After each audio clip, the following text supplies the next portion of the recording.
Hello बच्चों। आज का यह वीडियो हम एक बार फिर से क्लास 10th आईसीएसई बोर्ड्स के मैथ्स का लेकर आए हैं। और इस वीडियो में हम आज एक बार फिर से रेशियो एंड प्रोपोर्शंस का लेक्चर नंबर 2 यहाँ पर आपके लिए लेकर आए हैं, जिसमें आज हम रेशियो एंड प्रोपोर्शंस के बहुत सारे प्रॉपर्टीज को एग्जाम्पल के हेल्प से इस लेक्चर में आपको बताने वाले हैं।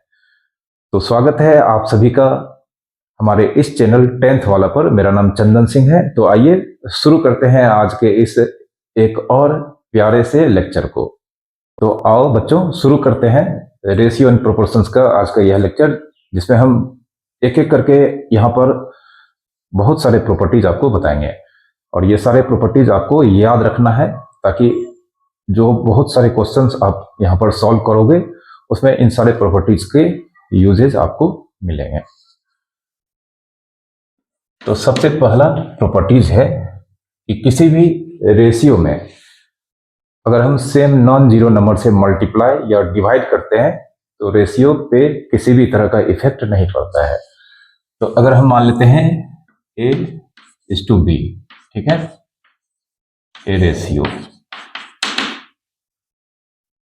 A:B एक रेशियो है जिसमें A और B दो सेम टाइप ऑफ क्वांटिटीज होंगे और सेम यूनिट में होंगे। ये हम ऑलरेडी अपने प्रीवियस लेक्चर में तुम्हें बता चुके हैं। तो यहां पर A:B, KA:AB, मतलब दोनों ही टर्म एंटीसीडेंट और कॉन्सिक्वेंट में अगर हम K से मल्टीप्लाई कर देते हैं तो जो न्यू रेशियो यहां पर होगा वह ओरिजिनल रेशियो के इक्वल होगा। लेकिन याद रखना है यहां पर K जीरो नहीं है। तो अगर जीरो नहीं है तो या तो यह पॉजिटिव रियल नंबर होगा या नेगेटिव रियल नंबर होगा, मतलब K does not equal to zero a number. जैसे एग्जांपल 2:3, जो कि 2/3 के इक्वल्स होता है। अब हम 2 और 3, मतलब 2 एंटीसीडेंट है और 3 कॉन्सिक्वेंट है, इस दोनों में अगर हम सेम नॉन जीरो नंबर से मल्टीप्लाई कर देते हैं तभी रेशियो सेम रहेगा। जैसे अगर हम मान लें 2 में 5 से मल्टीप्लाई कर देते हैं और 3 में 5 से मल्टीप्लाई कर देते हैं तो कोई इफेक्ट नहीं पड़ेगा, क्योंकि यहाँ पर 5 और 5 कैंसिल हो जाएगा। ठीक है, 5 और 5 कैंसिल हो जाएगा और यह रेशियो 2/3 मतलब 2:3 ही रहेगा। ठीक है। ऑल्सो A:B, अगर हम इस दोनों टर्म्स में सेम नॉन जीरो नंबर से डिवाइड कर दें, सेम नॉन जीरो नंबर से डिवाइड कर दें, जैसे A में अगर हम K से डिवीजन करें और B में भी K से डिवीजन करें, फिर से K जीरो नहीं होना चाहिए। ठीक है, और K जीरो नहीं होना चाहिए, है क्या, यह एक नंबर है। तो अगर एक रेशियो के दोनों टर्म में सेम नॉन जीरो नंबर से डिवाइड किया जाए तो रेशियो का वैल्यू अनचेंज रहता है, मतलब ये दोनों का रेशियो और यहाँ पर ओरिजिनल रेशियो सेम होगा। क्यों? क्योंकि यहाँ पर A/K इज टू B/K का मतलब A/K बाय B/K यह होगा। रेशियो फ्रैक्शन को रिप्रेजेंट करता है। अब हम इसे लिख सकते हैं A/K into K/B। K cancel हो जाएगा और A/B अल्टीमेटली A:B इसको रिप्रेजेंट करता है। तो देख सकते हैं ये बहुत ही इंपॉर्टेंट प्रॉपर्टी है, जिसमें हमेशा आपको याद रखना है कि किसी भी रेशियो में सेम नॉन जीरो नंबर से अगर हम मल्टीप्लाई करेंगे या सेम नॉन जीरो नंबर से डिवाइड करेंगे तो रेशियो पे किसी भी तरह का इफेक्ट नहीं पड़ता है। रेशियो ओरिजिनल रेशियो के इक्वल्स होता है। ठीक है, तो ये फर्स्ट प्रॉपर्टी हो गया। अब इस प्रॉपर्टी का यूज किसी भी रेशियो को कंपेयर करने में मतलब किया जाता है। जैसे क्वेश्चन है कंपेयर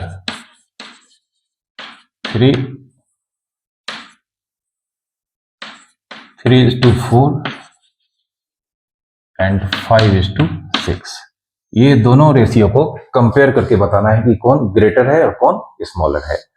तो हम 3/4 मतलब 3:4 जो कि 3/4 के बराबर होता है, और 5:6 ये जानते हैं फ्रैक्शन को रिप्रेजेंट करेगा 5/6 को। तो यहाँ पर इस दोनों रेशियो को कंपेयर करने के लिए सबसे पहले दोनों को करस्पॉन्डिंग फ्रैक्शन के फॉर्म में लिखना होगा। उसके बाद दोनों ही फ्रैक्शन में जो डिनोमिनेटर है उसका एलसीएम मालूम करना है। तो यहाँ पर डिनोमिनेटर एक में 4 है, दूसरा में 6 है, तो एलसीएम निकालते हैं। एलसीएम ऑफ 4 and 6, तो एलसीएम ऑफ 4 and 6 कितना हो जाएगा? 12। अब इस दोनों फ्रैक्शन को इक्विवेलेंट फ्रैक्शन में कन्वर्ट करना है। तो इक्विवेलेंट फ्रैक्शन अगर आप नहीं जानते हो तो बता देता हूं कि इक्विवेलेंट फ्रैक्शन वैसे दो या दो से अधिक फ्रैक्शन इक्विवेलेंट फ्रैक्शन तभी कहलाते हैं जब उन दोनों का डिनोमिनेटर सेम होता है। तो यहाँ पर इस दोनों फ्रैक्शन को इक्विवेलेंट फ्रैक्शन में कन्वर्ट करने के लिए इस दोनों का डिनोमिनेटर सेम करना होगा। तो 3/4 हम यहाँ पर 4 और 6 का एलसीएम 12 फाइंड कर चुके हैं। तो अब 4 को 12 बनाना है तो इसको 3 से मल्टीप्लाई करना होगा और इसको भी 3 से। तो एक्चुअल में देखा जाए यहाँ पर 3/4 जो कि 3:4 को रिप्रेजेंट करता है, इसमें दोनों टर्म में 3 से मल्टीप्लाई किया गया है। जो प्रॉपर्टीज हम अभी आपको बताए हैं उस प्रॉपर्टी को यूज किया है, और ये 3 और अपॉन 4 यह 3:4 को रिप्रेजेंट कर रहा है, ये ओरिजिनल रेशियो को रिप्रेजेंट कर रहा है। बट अब यह हो जाएगा 9/12। और दूसरा रेशियो जो कि 5/6 को रिप्रेजेंट करता है, तो 5/6 को हम लिखेंगे, 6 को 12 बनाना है तो इसको 2 से मल्टीप्लाई करेंगे, इसको 2 से मल्टीप्लाई करेंगे, तो ये हो जाएगा 10/12। अब ये दोनों 3/4 और 5/6 इक्विवेलेंट फ्रैक्शन में कन्वर्ट हो चुका है, और इक्विवेलेंट फ्रैक्शन में जब यह कन्वर्ट हो जाता है तो फिर इसे कंपेयर करना बिल्कुल ही आसान होता है। सिर्फ हम देखते हैं किसका न्यूमरेटर ग्रेटर है। तो यहाँ पर 10 ग्रेटर है 9 से, तो सिंस अब हम यहाँ पर लिखेंगे सिंस 10/12 ग्रेटर देन 9/12। 10/12 9/12 से ग्रेटर है, और 10/12 को रिप्रेजेंट कौन कर रहा है? 5/6। तो यहाँ पर 5/6 ग्रेटर होगा। 9/12 को कौन सा फ्रैक्शन रिप्रेजेंट कर रहा है? 3/4। तो देयरफॉर 5/6 को हम 5:6 लिखेंगे और 3/4 को हम 3:4 लिखेंगे। तो इसका मतलब 5:6 ग्रेटर है 3:4 के। तो दो फ्रैक्शन को कंपेयर करने के लिए जब हम यहां पर जो कॉन्सेप्ट यूज करेंगे उसमें हम यहां पर देख सकते हैं कि न्यूमरेटर मतलब जो एंटीसीडेंट और कॉन्सिक्वेंट है उसमें सेम नंबर से मल्टीप्लाई या कभी कभी डिवाइड करना होता है, वो डिपेंड करता है एलसीएम क्या है। ठीक है, तो यहां पर हम 3 फ्रैक्शन लेने जा रहे हैं और तीनों फ्रैक्शन को हमें डिसेंडिंग ऑर्डर में लिखना है या असेंडिंग ऑर्डर में लिखना पड़े। ठीक है, तो इसी तरह से हम इसको सॉल्व कर सकते हैं। जैसे एक क्वेश्चन है हमारे सामने, ठीक है, right this in descending order. ये तीनों फ्रैक्शन को डिसेंडिंग ऑर्डर में लिखना है। तो डिसेंडिंग ऑर्डर में सबसे ग्रेटर फंक्शन सबसे पहले लिखा जाता है, उसके बाद उससे छोटा और उसके बाद सबसे छोटा। ठीक है, इस तरह से लिखा जाता है। तो यहां पर हम देख सकते हैं सबसे पहले तीनों का इक्विवेलेंट फ्रैक्शन, तीनों का जो कॉरस्पॉन्डिंग फ्रैक्शन होगा 2/3 का 2:3 का 2/3 होगा। 4:5 यह 4/5 को रिप्रेजेंट करता है। ठीक है, 7:6 यह 7/6 को रिप्रेजेंट करता है। अब हम इस तीनों फ्रैक्शन को इक्विवेलेंट फ्रैक्शन में कन्वर्ट करेंगे। इसके लिए एलसीएम निकालना होगा 3, 5, 6। तो 3, 5, 6 का एलसीएम जानते हैं कितना होगा? 30 होगा। ठीक है, तो एलसीएम 3, 5 and 6 कितना होगा? 30 होगा। तो यहां पर 2/3 को हम क्या करेंगे? 3 को 30 में कन्वर्ट करेंगे। तो 3 को 30 बनाने के लिए 10 से मल्टीप्लाई करना होगा, और इसलिए 2 को भी 10 से मल्टीप्लाई करना होगा ताकि ये रेशियो रिमेन्स ओरिजिनल रेशियो को रिप्रेजेंट करे। तो अल्टीमेटली यह हो जाएगा 20/30। दूसरा फ्रैक्शन है 4/5। 4 को 6 से मल्टीप्लाई करना होगा तभी यह 30 हो जाएगा, और 5 को 6 से मल्टीप्लाई करने पर 30 होता है। तो 5 में 6 से मल्टीप्लाई करेंगे तो यहाँ पर 4 में भी 6 से मल्टीप्लाई करेंगे, अब यह 24/30 होगा। नेक्स्ट 7/6। तो 6 को 5 से मल्टीप्लाई करेंगे तभी 30 होगा। तो 7 को भी यहाँ पर 6 से मल्टीप्लाई करना होगा, तो यहाँ पर 42/30। तो यहाँ पर हम देख सकते हैं सबसे ग्रेटर, चूंकि डिसेंडिंग ऑर्डर में लिखना है तो डिसेंडिंग ऑर्डर में सबसे ग्रेटर जो फ्रैक्शन होता है उसे लिखा जाता है। तो यहाँ पर तीनों का डिनोमिनेटर सेम है, न्यूमरेटर सबसे बड़ा किसका है 42, तो 42/30 ग्रेटर है दूसरा फ्रैक्शन 24/30, और ये सबसे छोटा है कौन 20/30। तो 42/30 ये 7/6 को रिप्रेजेंट कर रहा है। तो 7/6 का मतलब 7:6। 24/30 4/5 को रिप्रेजेंट कर रहा है, और 4/5 का मतलब 4:5। और 20/30 2/3 यानी कि 2:3 को रिप्रेजेंट कर रहा है। तो ये तीनों फ्रैक्शन अब डिसेंडिंग ऑर्डर में लिखा जा चुका है। तो इसमें भी हम देख सकते हैं सारे फ्रैक्शन में अल्टीमेटली सेम नंबर से मल्टीप्लाई करना पड़ रहा है, ठीक है। तो ये इस प्रॉपर्टीज का फायदा है। अब दूसरा प्रॉपर्टी, अगर दो क्वांटिटी या दो से अधिक क्वांटिटी अगर सेम टाइप का है, और अगर इस 2 या 2 से अधिक क्वांटिटी का रेशियो दिया गया है, तो हम उन अलग अलग क्वांटिटीज को क्या एज्यूम करेंगे। जैसे ए 2 क्वांटिटी सेम टाइप का है, सेम मतलब यूनिट में है, और इस दोनों का रेशियो अगर हम इफ 2 quantities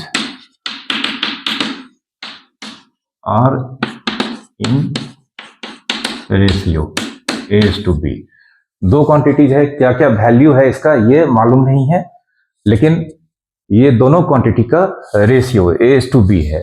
तो यहां पर हम इस दोनों क्वांटिटी को क्या एज्यूम करेंगे। तो इसके लिए रूल्स है, इसमें से फर्स्ट क्वांटिटी मतलब फर्स्ट टर्म फर्स्ट क्वांटिटी, इसे ए नहीं लिख सकते, इसे ए के लिखेंगे, और सेकेंड क्वांटिटी को बी के लिखेंगे। यहां पर के क्या है, के 0 नहीं है बल्कि एक कोई नंबर है, ए नंबर, ठीक है। यहां पर के 0 नहीं होगा बल्कि एक नंबर होगा, या तो वो पॉजिटिव हो सकता है या नेगेटिव हो सकता है, ठीक है। तो 2 क्वांटिटी अगर सेम टाइप के हैं, सेम यूनिट्स में दिया गया है, और उस दोनों का सिर्फ रेशियो दिया गया है, तो हम जैसे यहां पर 2 क्वांटिटी का रेशियो A:B दिया गया है, तो फर्स्ट क्वांटिटी A यह कभी नहीं लिखना है, और या सेकेंड क्वांटिटी B यह कभी नहीं लिखना है। इस केस में फर्स्ट क्वांटिटी को क्या लेना है, A के लेना है, सेकेंड क्वांटिटी को क्या लेना है, B के। अब यहाँ पर देख सकते हैं A के और B के, अगर यहाँ पर इस दोनों का रेशियो निकालेंगे तो A के B के, मतलब A के बाय B के कैंसिल हो जाएगा, और A बाय B मतलब A:B, जो कि रिक्वायर्ड रेशियो है, ठीक है। इसलिए ओरिजिनल वैल्यू इसका फर्स्ट क्वांटिटी का A इंटू के लेना है, ओरिजिनल वैल्यू सेकेंड क्वांटिटी का B इंटू के लेना है। उसी तरह से फॉर 3 क्वांटिटीज,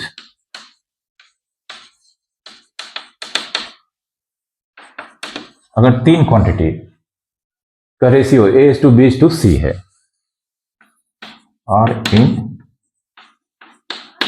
रेशियो A:B:C,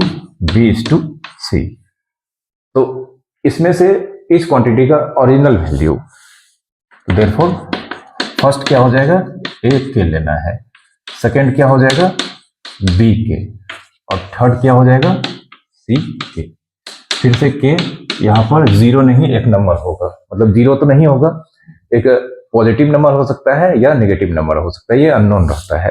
तो अगर 3 क्वांटिटी का रेशियो A:B:C है, यहाँ पर ये हमेशा याद रखना है, अंडरस्टूड है कि ये तीनों क्वांटिटी सेम टाइप के होंगे। जैसे अगर एक मास है तो दूसरा और तीसरा भी मास होगा, और ये तीनों के यूनिट्स सेम होंगे, ठीक है। तो अगर 3 क्वांटिटी का रेशियो A:B:C है, तो इस तीनों क्वांटिटी का इंडिविजुअल वैल्यू जो ओरिजिनल होगा वह A के एज्यूम करना है, दूसरा का B के एज्यूम करना है, तीसरा का C के एज्यूम करना है, ठीक है।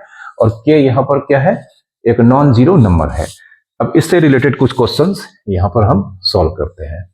जैसे एग्जांपल के तौर पे एक क्वेश्चन है हमारे सामने कि ₹200 is divided in 2 parts such that they are in ratio 7:3। Find these two parts, मतलब ₹200 को दो पार्ट्स में डिवाइड किया गया है और इन दोनों पार्ट्स का रेशियो 7:3 है। तो इन दोनों पार्ट्स का एक्चुअल वैल्यू क्या है ये मालूम करना है। ठीक है, तो यहां पर लेट फर्स्ट पार्ट रेशियो 7:3 है, तो फर्स्ट पार्ट यहां पर हम क्या एज्यूम करेंगे 7 के, और सेकेंड पार्ट क्या एज्यूम करेंगे 3 के। तो दोनों पार्ट का ओरिजिनल वैल्यू कुछ इस तरह का होगा। अब ये दोनों पार्ट को अगर हम ऐड करेंगे तो 200 रुपीज के सम्स, मतलब इन दोनों का सम्स ₹200 के इक्वल होगा। तो यहां पर 7K प्लस 3K, ये 200 होगा। 7K प्लस 3K, ये कितना हो गया 10K। 200, तो K इक्वल्स टू 200/10, तो K का वैल्यू 20 आया है। अब K का वैल्यू हम यहाँ पर रख देंगे इसमें और इसमें, तो ओरिजिनल वैल्यू जो फर्स्ट पार्ट और सेकेंड पार्ट का होगा वो यहाँ पर ऑब्टेंड हो जाएगा। तो देयरफॉर फर्स्ट पार्ट 7K मतलब 7 × 20 ₹140, और सेकेंड पार्ट 3K है, तो सेकेंड पार्ट 3K है, तो 3K पहले लिखेंगे, उसके बाद K का वैल्यू यहाँ पर 20 आया है 20, तो ₹60। तो ये दोनों पार्ट 140 और ₹60 होगा। एक दूसरा क्वेश्चन, इसमें एक ट्रायंगल का एंगल्स का रेशियो, एक ट्रायंगल में 3 एंगल्स होता है और ये तीनों एंगल का रेशियो 2:3:5 है। तो तीनों एंगल का वैल्यू फाइंड करना है। तो यहाँ पर 2:3:5 में सबसे छोटा वैल्यू 2 है, मतलब सबसे छोटा एंगल का अगर एक्चुअल वैल्यू हमें यहाँ पर एज्यूम करना होगा तो वह 2K होगा। फिर दूसरा बड़ा एंगल 3K एज्यूम करना होगा, और तीसरा मतलब जो सबसे बड़ा एंगल होगा वह 5K होगा। लेट द एंगल्स बी 2:3:5 है, तो यहाँ पर 2K 3K 5K रेस्पेक्टिवली। ठीक है, ये 3 एंगल्स यहाँ पर 2K 3K 5K है। इसके एक्चुअल वैल्यूज को यहाँ पर इस तरह से एज्यूम करना होता है। अब इस तीनों एंगल का सम, ट्रायंगल के तीनों एंगल के सम जो कि 180 डिग्री होता है उसके इक्वल्स होगा। तो यहाँ पर since 2K plus 3K plus 5K, यह कितना हो जाएगा 180। तो 5 3 8 2 10, 10K 180 हो गया। K का वैल्यू 180/10 18, तो K का वैल्यू 18 आ चुका है। अभी इस K का वैल्यू को हम इसमें पुट करेंगे तो ये तीनों एंगल्स के वैल्यू मिल जाएंगे। तो देयरफॉर एंगल्स 2K 2 × 18 मतलब 36 डिग्री, दूसरा 3K 3 × 18 54 डिग्री होगा, और नेक्स्ट 5K 5 × 18 90 डिग्री। ठीक है, 36 डिग्री 54 डिग्री और 90 डिग्री, ये 3 एंगल्स इस ट्रायंगल का होगा। और इस तीनों का रेशियो अगर हम फाइंड करेंगे तो 2:3:5 आ जाएगा। तो 2 या 2 से अधिक क्वांटिटीज का अगर रेशियो दिया रहता है तो उस क्वांटिटी को सबसे पहले उसका एक्चुअल वैल्यू क्या होता है उसे इस तरह से एज्यूम करके जो क्वेश्चन में डाटा दिया रहता है उस डाटा के हेल्प से हम उसके ओरिजिनल वैल्यू को फाइंड कर सकते हैं। ठीक है, अगर इस तरह का क्वेश्चन हमारे सामने हो तो किस तरह से सॉल्व करेंगे। जैसे यहाँ पर A:B दिया गया है 6:7, B:C दिया गया है 8:9, फाइंड करना है A:B:C। तो इसे भी हम उसी तरह से फाइंड करेंगे। यहाँ पर A और B का एक्चुअल वैल्यू नहीं मालूम है तो हम लेट कर लेंगे A 6K, B 7K, फिर B:C ये 8:9 दिया गया है। तो यहाँ पर B को 8K ये एज्यूम नहीं करना है क्योंकि ये रेशियो और ये रेशियो दो अलग अलग रेशियो है, दो अलग अलग क्वांटिटी के बीच है। हालांकि यहाँ पर A और B सेम टाइप का होगा और B और C सेम टाइप का होगा, तो इस वजह से A B C तीनों को सेम टाइप का होना पड़ेगा। ठीक है, लेकिन चूंकि यहाँ पर B और C का रेशियो 8:9 है तो यहाँ पर फिर हम बी को इस बार 8k नहीं लिखेंगे, इस बार लिखेंगे 8p। मतलब यहाँ पर k लिए हैं और यहाँ पर p लिए हैं। ये p भी नॉन जीरो नंबर होगा, मतलब जीरो को छोड़कर कोई भी नंबर हो सकता है, ठीक है। और c यहाँ पर हो जाएगा 9p, ठीक है। तो k और p अंडरस्टूड है, नॉन जीरो नंबर होगा। अब ये b का वैल्यू है और यहाँ पर ये भी b का वैल्यू है, क्योंकि दोनों ही वैल्यू 7k और 8p ये b के वैल्यू को रिप्रेजेंट करता है। तो b के वैल्यू को रिप्रेजेंट करता है तो ये आपस में क्या होगा, इक्वल होगा। तो सिंस 7k, क्योंकि b का वैल्यू 7k है और b का वैल्यू 8p है, तो 7k इक्वल्स टू 8p होगा। यहाँ पर k का वैल्यू निकाल लेते हैं, तो देयरफॉर k का वैल्यू 8/7p। तो k का यह वैल्यू p के टर्म में है, ठीक है। अब a का वैल्यू जो k के टर्म में है उसमें हम k के जगह पर इसका वैल्यू 8/7p रखेंगे। तो देयरफॉर a कितना है 6k, मतलब 6 इंटू 8/7p। तो a का वैल्यू अब p के टर्म में है, b का वैल्यू p के टर्म में दिया गया है यहाँ पर, c का वैल्यू भी p के टर्म में यहाँ पर दिया गया है। मतलब अब हम a b c तीनों का value same unknown number p के टर्म्स में दिखाई दे रहा है। तो अब हम इजिली वे में इस तीनों का रेशियो निकाल सकते हैं। तो देयरफॉर a:b:c। तो a का वैल्यू p के टर्म में 6 into 8/7p is to b का वैल्यू p के टर्म में कितना है 8p और c का वैल्यू p के टर्म में कितना है 9p। इसमें से p कैंसिल हो जाएगा। अब यहां पर 6 इंटू 8/7, डिनोमिनेटर 7 है, यहां पर कुछ नहीं तो 1 है, यहां पर कुछ नहीं तो 1 है। तो इस तीनों का एलसीएम 7 1 1 का एलसीएम 7 है। तो अब हम क्या कर सकते हैं, ऑलरेडी पढ़ा चुके हैं प्रीवियस प्रॉपर्टी में कि किसी भी रेशियो में इस टर्म में अगर हम सेम नॉन जीरो नंबर से मल्टीप्लाई या सेम नॉन जीरो नंबर से डिवाइड करते हैं तो रेशियो चेंज नहीं होता है, मतलब रेशियो चेंज होता ही नहीं, ओरिजिनल रेशियो के बराबर ही होता है। तो यहां पर डिनोमिनेटर को रिमूव करना है। तो डिनोमिनेटर को रिमूव करने के लिए जितना भी टर्म्स है उसमें इस टर्म में डिनोमिनेटर का एलसीएम से मल्टीप्लाई करना है। तो इस टर्म में जो डिनोमिनेटर है उसका एलसीएम 7 आया है, तो एवरी टर्म में हम 7 से मल्टीप्लाई करेंगे। 6 इंटू 8/7 इंटू 7, 8 इंटू 7, 9 इंटू 7। ये p हम कैंसिल करा दिया है। ये आपको मालूम होना चाहिए कि एक्चुअल में हम यहाँ पर p को कैंसिल जानबूझकर किए हैं। ऐसा यहाँ पर एक्चुअल में हुआ क्या है कि हम एवरी टर्म में p से डिवाइड किए हैं। तो एवरी टर्म में p से डिवाइड करेंगे तो p कैंसिल हो जाएगा। तो ये जानबूझकर यहाँ पर हम p को कैंसिल करा दिए हैं डायरेक्ट। लेकिन समझना है कि यहाँ पर p को कैंसिल नहीं कराया गया है, बल्कि एवरी टर्म में p से डिवाइड किया गया है। और ये रेशियो का प्रॉपर्टी है कि एवरी टर्म में, रेशियो के एवरी टर्म में अगर हम सेम नॉन जीरो नंबर से मल्टीप्लाई या डिवाइड करते हैं रेशियो अनअफेक्टेड रहता है। तो p का कैंसिल कराने का वजह यहाँ पर यह है, p से डिवाइड किया गया है। अब सेम नंबर 7 से इस टर्म में मल्टीप्लाई कर दिए हैं तो 7 7 कैंसिल हो जाएगा। तो 6 8 जा 48, 8 7 जा 56 और 9 7 जा 63। तो यहाँ पर a is to b is to c का ratio 48 is to 56 is to 63 ये होगा।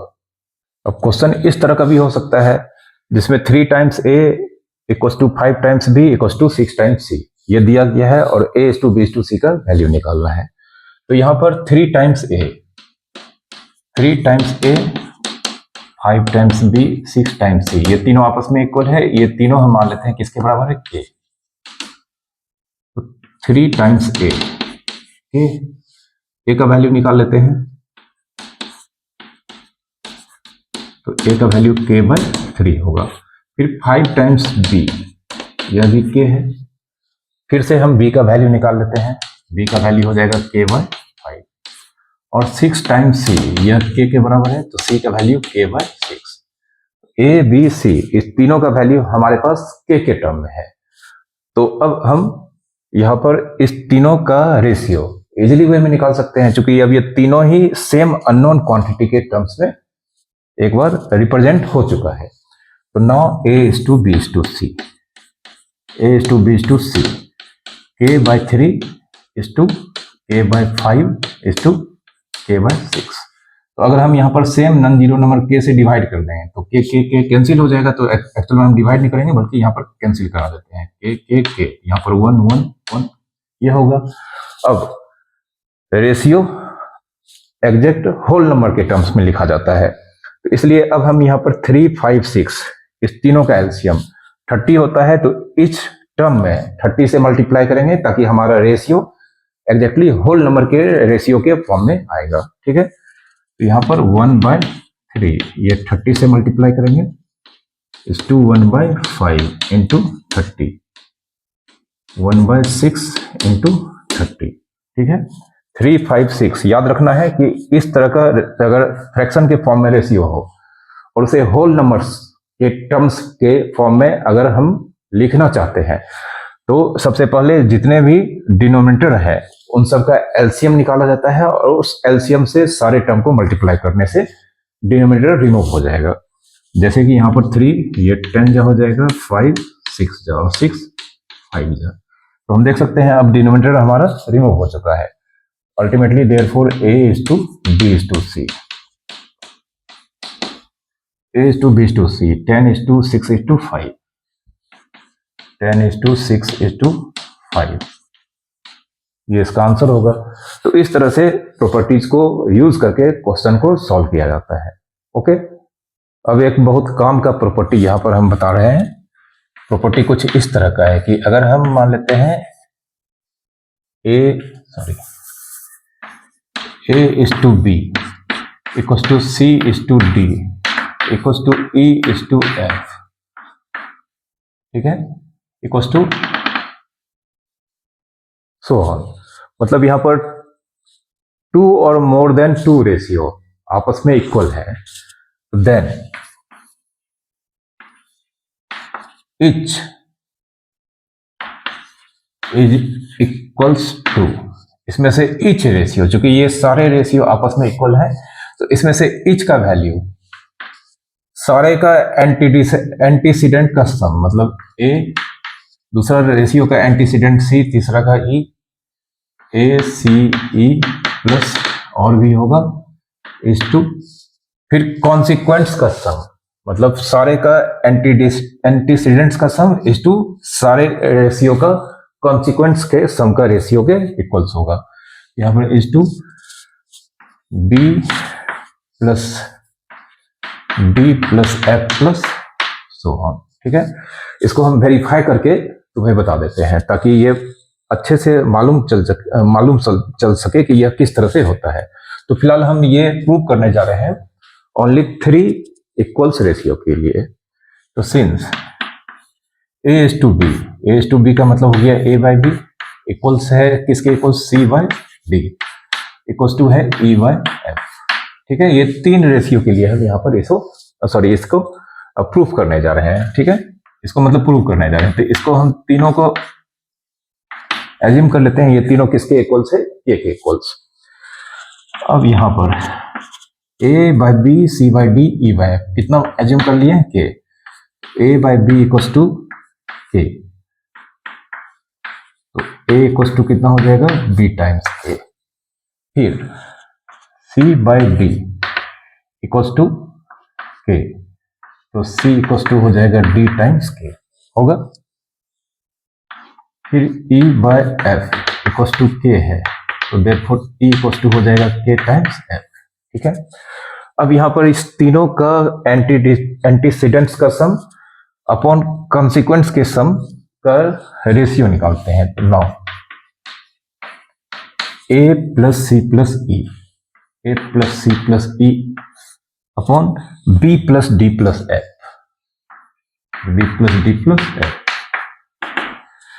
A को हम B टाइम्स K लिख सकते हैं, C को हम D टाइम्स K लिख सकते हैं और E का वैल्यू K टाइम्स F यहाँ पर ऊपर में पुट करते हैं। तो A को B टाइम्स K, C को D टाइम्स K और E को K टाइम्स F या F टाइम्स K, कुछ भी लिखेंगे कोई फर्क नहीं पड़ता है। ठीक है, by B plus D plus F। इस तीनों से के कॉमन आ रहा है, तो कॉमन लेते हैं।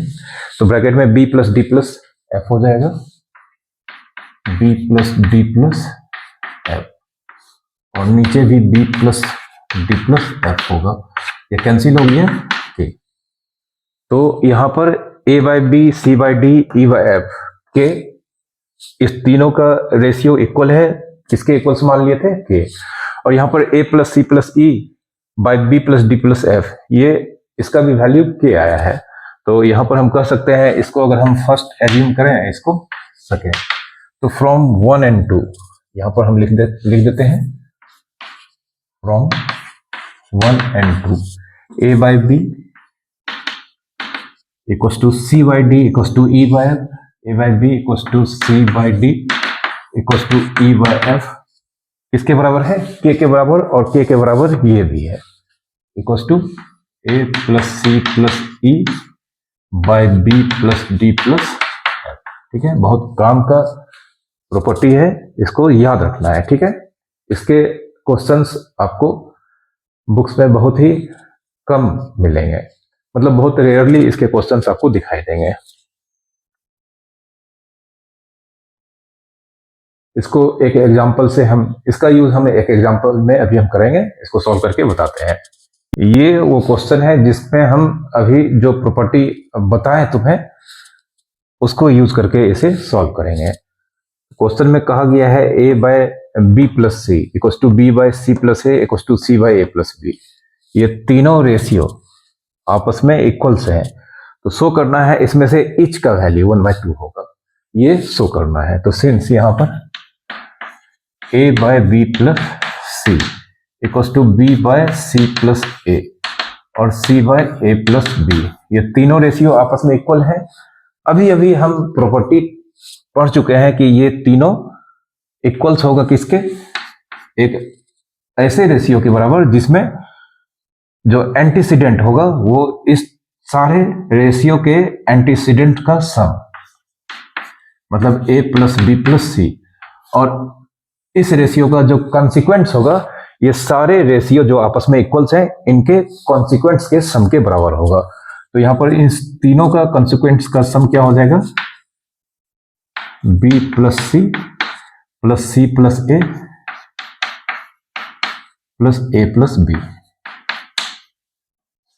ठीक है, तो ये तीनों रेशियो इस रेशियो के इक्वल्स होगा। अब यहां पर a plus B plus C numerator में है, और डिनोमिनेटर में हम देखें तो a मतलब ट्वाइस a है, b और b ऐड होकर ट्वाइस b हो जाएगा, और c ऐड होकर ट्वाइस c हो जाएगा। तो हम यहाँ पर 2 कॉमन ले लेंगे, तो twice a plus B plus C, यहाँ 2 कॉमन लेने पर ब्रैकेट के inside a plus B plus C हो जाएगा, और यहाँ पर अब ये a plus B plus C, ये a plus B plus C cancel हो जाएगा, तो 1/2। तो इच रेशियो यहाँ पर a by B plus C, B by C plus A और c by A plus B, इसका वैल्यू कितना आ रहा है, 1/2 आ रहा है। ये क्वेश्चन जो अभी हम प्रॉपर्टी आप डिस्क्राइब करके बताए हैं, उसके यूज से यहाँ पर सॉल्व किया गया है। ओके, अब कमंसुरेबल क्वांटिटी एंड इनकमंसुरेबल क्वांटिटी क्या होता है, इसको बताते हैं। कमंसुरेबल क्वांटिटी,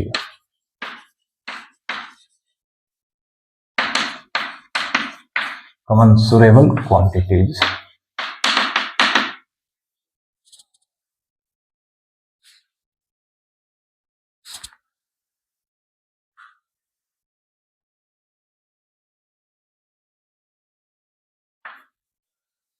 स्पेलिंग इसका कमंसुरेबल क्वांटिटीज, तो दो क्वांटिटी का रेशियो, जानते हैं रेशियो दो क्वांटिटी का तभी एग्जिस्ट करता है जब वह सेम टाइप का होता है और उसका यूनिट सेम होता है। तो दो क्वांटिटी का रेशियो अगर इंटीजर आता है, दो क्वांटिटी का रेशियो अगर इंटीजर आता है तो वो दोनों ही क्वांटिटी कमंसुरेबल क्वांटिटी कहलाता है। और अगर इन दोनों का रेशियो इंटीजर्स नहीं आता है, इंटीजर्स उसका आंसर नहीं आता है, तो इस केस में वो दोनों ही क्वांटिटीज इनकमंसुरेबल क्वांटिटी कहलाता है। जैसे अगर हम मान लें a is to b, ठीक है, 5 and 1/2 is to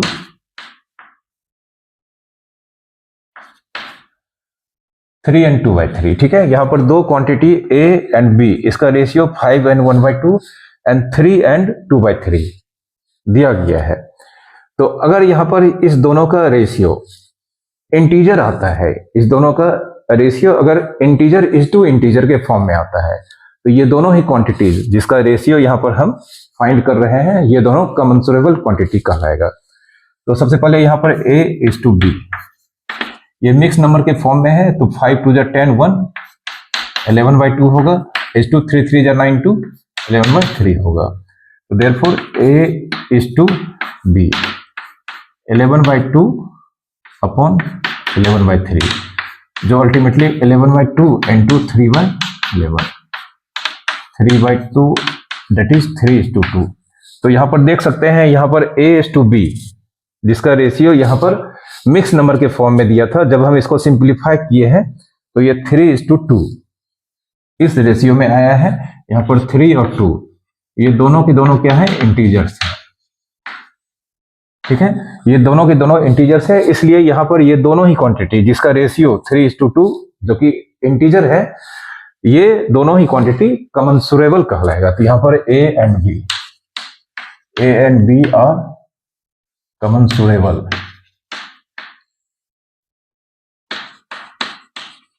कमेंसुरेबल क्वांटिटीज। ठीक है, यहाँ पर A और B दोनों ही क्वांटिटीज क्या कहलाएगा, कमेंसुरेबल क्वांटिटीज कहलाएगा। ठीक है, तो ये कमेंसुरेबल क्वांटिटीज का डेफिनेशन है। और अगर A इज टू B इसका रेशियो का answer integer is to integer नहीं आता है, मतलब इसमें से कोई एक इंटीजर नहीं है, दूसरा इंटीजर है, या दोनों का दोनों इंटीजर नहीं है, या किसी भी तरह से हम उसे अगर सिंप्लीफाई करेंगे तो वो इंटीजर के फॉर्म में, मतलब इंटीजर इज टू इंटीजर नहीं आ पाता है, तो इस केस में दोनों ही क्वांटिटीज इनकमेंसुरेबल क्वांटिटीज कहलाएगा। ठीक है, इसका एक एग्जांपल हम डायरेक्ट यहां पर लिख देते हैं। Example A is to B, अगर हम मान लेते हैं √2:3, तो √2:3 अब हम जानते हैं, इससे हम किसी भी कीमत पर इंटीजर इज टू इंटीजर के फॉर्म में नहीं ला सकते हैं। तो इस वजह से यहाँ पर ये दोनों ही क्वांटिटीज यहाँ पर क्या है, इनकमेंसुरेबल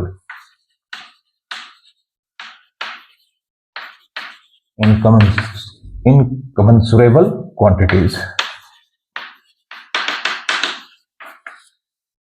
ओके, रेशियो का एक खास तरह का प्रॉपर्टीज, जिसमें कई सारे प्रॉपर्टीज होते हैं, इसे कॉम्बिनेशन ऑफ रेशियो कहा जाता है। तो कॉम्बिनेशन ऑफ रेशियो में छोटे छोटे बहुत सारे प्रॉपर्टीज हैं, इन सब को हम एक एक करके समझते हैं। तो सबसे पहला compounded ratio.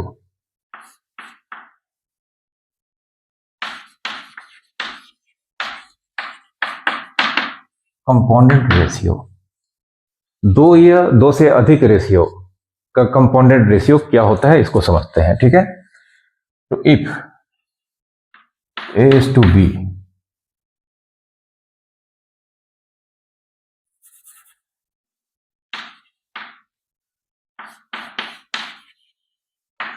Compounded ratio, at least दो रेशियो का कंपाउंडेड रेशियो फाइंड किया जाता है। तो compounded ratio of A is to B and C is to D, यहां पर दो ratio A is to B and C is to D का कंपाउंडेड रेशियो क्या होता है, एक रेशियो होता है जिसमें एंटीसीडेंट या फर्स्ट टर्म इन दोनों के फर्स्ट टर्म के प्रोडक्ट के बराबर होगा AC, और सेकेंड टर्म इन दोनों के सेकेंड टर्म के प्रोडक्ट के बराबर होगा BD। ठीक है, तो A is to B and C is to D, इसका compounded ratio AC is to BD के बराबर होगा। जैसे example 2:3 compounded ratio of 2:3 and मान लेते हैं 5:4, तो क्या हो जाएगा, सीधा 2 और 5 आपस में मल्टीप्लाई होगा, 3 और 4 आपस में मल्टीप्लाई होगा, मतलब ये 10:12।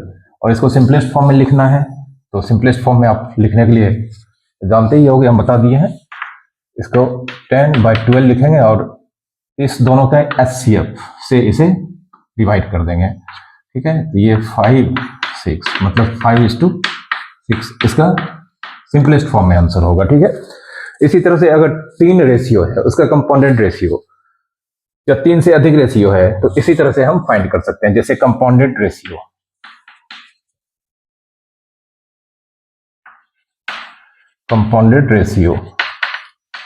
Of A:B, C:D and P:Q। Compounded ratio of A:B, C:D and P:Q। अगर जानना चाहे तो क्या होगा, ACP एंटीसीडेंट का प्रोडक्ट इज टू कॉन्सिक्वेंस का product B into D into Q। ये इसका तीनों रेशियो का कंपाउंडेड रेशियो का वैल्यू होगा, ठीक है। बहुत इजी है, इसमें कुछ है नहीं। ये कंपाउंडेड रेशियो का डेफिनेशन हो गया और ये रेशियो का कॉम्बिनेशन हुआ है यहाँ पर, इसलिए कॉम्बिनेशन ऑफ रेशियो। इसमें बहुत छोटे छोटे प्रॉपर्टीज आते हैं, जिसमें सबसे पहला है कंपाउंडेड रेशियो। किसी भी 2 रेशियो या 2 से अधिक रेशियो का कंपाउंडेड रेशियो इस तरह से निकालते हैं, ठीक है।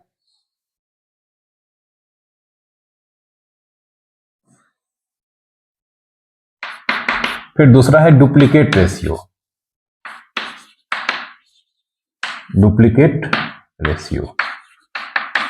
तो किसी भी रेशियो का डुप्लीकेट रेशियो क्या होता है, जैसे अगर हम यहां पर डुप्लीकेट रेशियो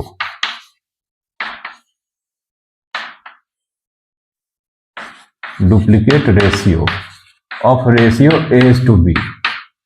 A:B का डुप्लीकेट रेशियो क्या होता है, ये अगर मालूम करना है तो कुछ नहीं करना है। एंटीसीडेंट A इसका square is to consequent B इसका स्क्वायर, ठीक है। किसी भी रेशियो का डुप्लीकेट रेशियो एक रेशियो होता है जिसमें एंटीसीडेंट और कॉन्सिक्वेंट्स दोनों स्क्वायर्ड हो जाते हैं, ठीक है। जैसे एग्जांपल, डुप्लीकेट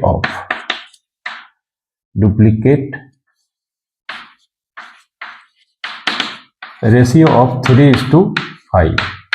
तो 3 स्क्वायर इज टू 5 स्क्वायर मतलब 9:25 ये होगा, ठीक है। बहुत इजी है। इसके बाद आता है ट्रिप्लिकेट रेशियो।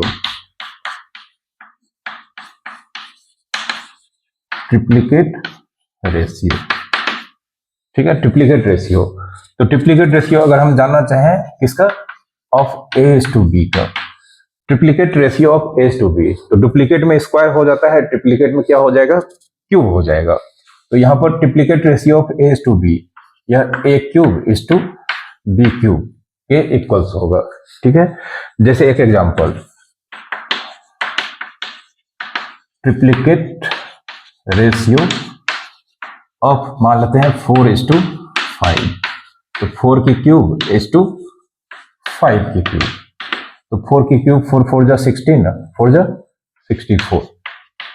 5 क्यूब का मतलब 5 into 5 25 into 5 125, ठीक है। ये इसका आंसर होगा। इसके बाद आता है सब डुप्लीकेट एंड सब ट्रिप्लीकेट रेशियो। इसको भी समझते हैं।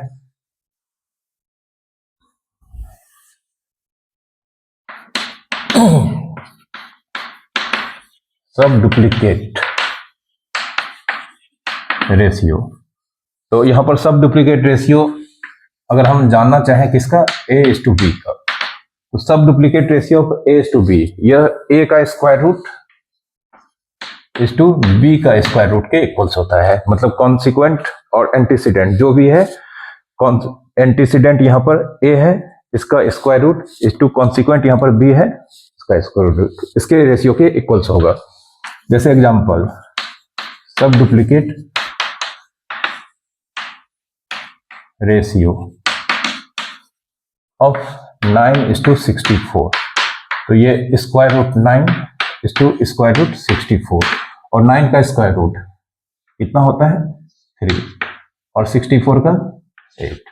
तो 9 and 64 का स्क्वायर रूट के रेशियो के इक्वल्स इसका डुप्लीकेट रेशियो का वैल्यू होगा जो 3:8।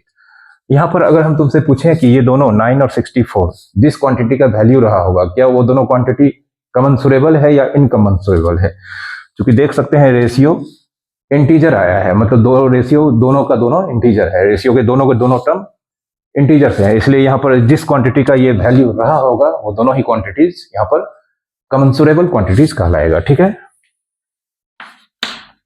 इसके बाद आता है sub triplicate ratio. Sub triplicate ratio, sub triplicate ratio of, अगर हम जानना चाहें A:B, तो यहां पर cube root A cube root B, cube root A cube root B के वैल्यू के बराबर होगा। जैसे एक example, sub triplicate ratio of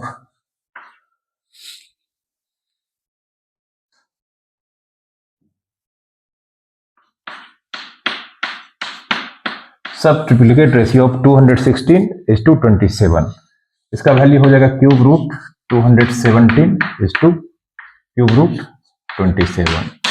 अब क्यूब रूट 217 का मतलब 217 की पावर 1/3:27 की पावर 1/3। ठीक है, इसको इधर लिखते हैं 217। ठीक है, 217 इसको 16 कर देते हैं, तब ये होगा, वैल्यू निकलेगा 216, 6 × 6 36, 36 × 6 216 होता है। तो 216 को हम क्या लिख सकते हैं, 6 का क्यूब, और इस पूरे पे पावर कितना है, 1/3, और 27 को लिख सकते हैं 3 का क्यूब। ठीक है, और इसकी पावर है 1/3। ये 3 कैंसिल हो जाएगा, यहाँ पर 3 कैंसिल हो जाएगा, तो आंसर हो जाएगा 6:3। ठीक है, तो 3 2 जा, अल्टीमेटली आंसर 2:1 होगा। तो ये सब ट्रिप्लिकेट रेशियो ऑफ 216 एंड 27, इसका वैल्यू 2:1 होगा। ठीक है, इसके बाद एक आता है रेसिप्रोकल रेशियो।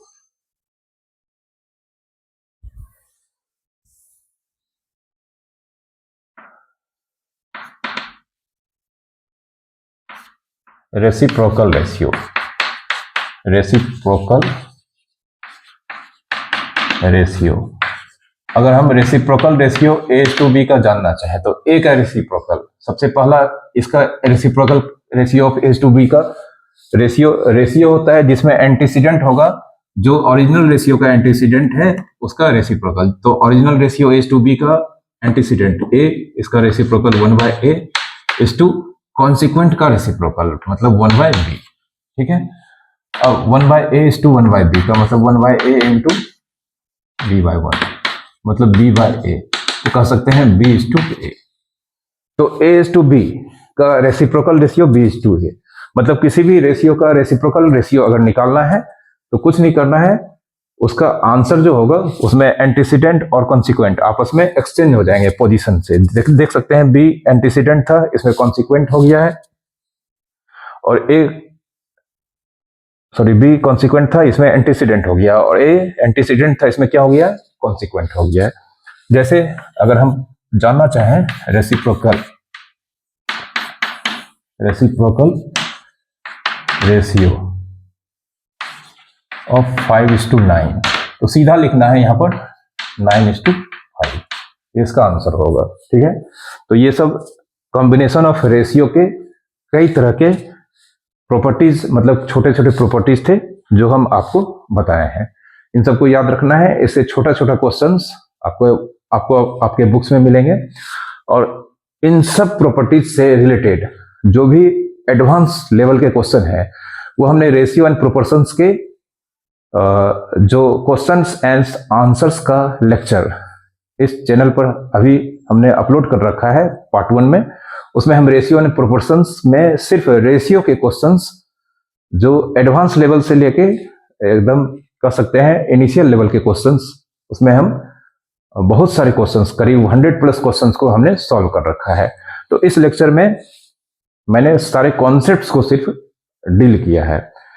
अब आप अपने बुक्स में रेशियो से रिलेटेड सारे क्वेश्चन को सॉल्व करें, और उसके बाद भी अगर आपसे क्वेश्चन को सॉल्व करने में कठिनाई होती है तो सबसे पहले आप हमारे रेशियो एंड प्रोपोर्शंस के क्वेश्चंस एंड आंसर्स का लेक्चर नंबर 1 में जितने भी क्वेश्चंस को हमने सॉल्व किया है वो सारे क्वेश्चंस को एक बार आप अच्छे से बिना स्किप करके देख लें।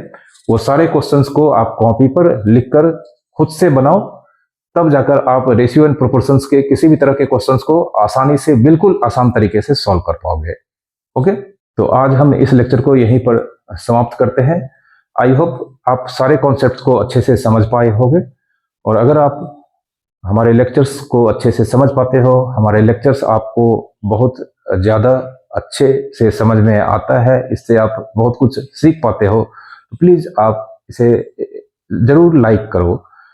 और चैनल को प्लीज़ आपने अब तक सब्सक्राइब नहीं किया है, बहुत सारे लोग हमारे वीडियोस को देखते हैं बट हमारे चैनल को सब्सक्राइब नहीं कर पा रहे हैं, तो मेरी आपसे रिक्वेस्ट है कि प्लीज़ आप हमारे चैनल को भी सब्सक्राइब करें। Thank you very much for watching.